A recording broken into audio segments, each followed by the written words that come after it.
Hello friends, എല്ലാവർക്കും cuckoo's കിച്ചണിലേക്ക് സ്വാഗതം. അപ്പോൾ ഇന്ന് ഞാനിവിടെ ഉണ്ടാക്കാൻ വേണ്ടി പോകുന്നത് ചായക്കടയിൽ നിന്നൊക്കെ കിട്ടുന്ന പോലത്തെ അടിപൊളി സുഗിയനാണ്. അപ്പോൾ സുഗിയൻ എങ്ങനെ ഉണ്ടാക്കേണ്ടതെന്ന് ഞാൻ നിങ്ങൾക്ക് പരിചയപ്പെടുത്തരാം. അതിന് ഞാനിവിടെ 1 കപ്പ് നമ്മുടെ ചെറുപയറാണ് എടുത്തേക്കുന്നത്. അത് ഇതുപോലെ ഒരു 3 to 4 hours നന്നായി വെള്ളത്തിലിട്ടൊന്ന് കുതിർത്താനിടുക. ഇനി നമുക്ക് ആവശ്യത്തിനുള്ള പഞ്ചസാര പൊടിക്കണം. ആ കൂടെ നമ്മുടെ ഏലയ്ക്ക് കുറച്ച് ജീരകത്തോടെ ആഡ് ചെയ്ത് കൊടുക്കണം. അപ്പോൾ ഞാനിവിടെ ഒരു 2-3 ഏലക്ക എടുത്തിട്ടുണ്ട്. അതുപോലെ ഒരു നുള്ള് ജീരകം എടുത്തിട്ടുണ്ട്. ഇനി ഇതിനകത്തേക്ക് ആവശ്യത്തിനുള്ള പഞ്ചസാര, ഞാനിവിടെ ഒരു 3 സ്പൂൺ പഞ്ചസാരയാണ് എടുത്തേക്കുന്നത്.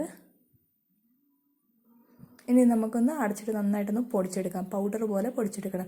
ഇനി ഇതിന് വേണ്ട ബാറ്റർ നമുക്ക് ഉണ്ടാക്കാം. അതിന് ഞാനിവിടെ ഒരു 1/4 കപ്പ് മൈദയാണ് എടുത്തേക്കുന്നത്.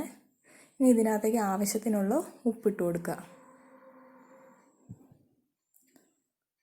ഒരു നുള്ളു മഞ്ഞൾപ്പൊടി ഇട്ട് കൊടുക്കുന്നത് ആ ഒരു യെല്ലോ കളർ കിട്ടാൻ വേണ്ടിയിട്ടാണ് ഇട്ട് കൊടുക്കുന്നത്. ഇനി ഇത് നന്നായിട്ടൊന്ന് മിക്സ് ചെയ്ത് കൊടുക്കുക. കാരണം നമ്മുടെ ആ ഉപ്പൊക്കെ എല്ലായിടത്തേക്ക് സ്പ്രെഡാണ്, ഇല്ലാന്നുണ്ടെങ്കിൽ അവിടെ ഇവിടേക്കായിട്ട് പിടിച്ചിരിക്കും. അപ്പോൾ ഇതുപോലെ നന്നായിട്ടൊന്ന് ഇളക്കി കൊടുക്കുക. ഇനി നന്നായിട്ട് ഇളക്കിയതിന് ശേഷം നമുക്ക് ആവശ്യത്തിനുള്ള വെള്ളം ഒഴിച്ച് ഇതൊന്ന് ലൂസാക്കി എടുക്കണം. അപ്പോൾ ഒറ്റയടിക്ക് മുഴുവൻ വെള്ളം ഒഴിക്കരുത്, കുറേശ്ശെ ഒഴിച്ചിട്ട് വേണം നമുക്കിതൊന്ന് മാവാക്കി എടുക്കാൻ വേണ്ടിയിട്ട്.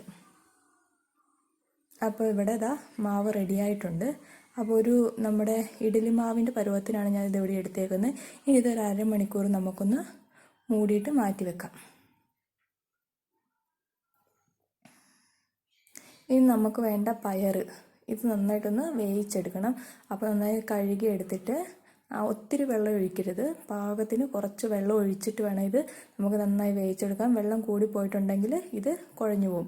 അപ്പോൾ അതിവിടെ പയർ റെഡി ആയിട്ടുണ്ട്, കറക്റ്റ് പാകത്തിന് കിട്ടിയിട്ടുണ്ട് കേട്ടോ. ഇനി ഇതിനകത്തേക്ക് കുറച്ച് തേങ്ങ ഇട്ട് കൊടുക്കുക. ഞാനൊരു 1/4 മുറി തേങ്ങയാണ് എടുത്തിട്ടുള്ളൂ. തേങ്ങയൊക്കെ ഒരുപാട് ചേർക്കണ്ട, എന്നാലും കുറച്ച് ആവശ്യത്തിന് ചേർത്താൽ മാത്രം മതി. ഇനി നമ്മൾ പൊടിച്ച് വെച്ചിരിക്കുന്ന പഞ്ചസാര ഇതിനകത്തേക്ക് ഇട്ട് കൊടുക്കാം. നിങ്ങൾക്ക് മധുരം എങ്ങനെ വേണോ അതിനനുസരിച്ച് നിങ്ങൾക്ക് ഇതിനകത്തേക്ക് ആഡ് ചെയ്ത് കൊടുക്കാം. എനിക്കിവിടെ ഒരുപാട് പയറൊന്നും ഇല്ലാത്തത് കൊണ്ട് ഞാൻ കുറച്ച് പഞ്ചസാരയും തേങ്ങയൊക്കെയാണ് ആഡ് ചെയ്ത് കൊടുക്കുന്നുള്ളൂ. ഇനി ഇത് കൈ കൊണ്ടൊന്ന് നന്നായിട്ടൊന്ന് കുഴച്ചെടുക്കുക കേട്ടോ.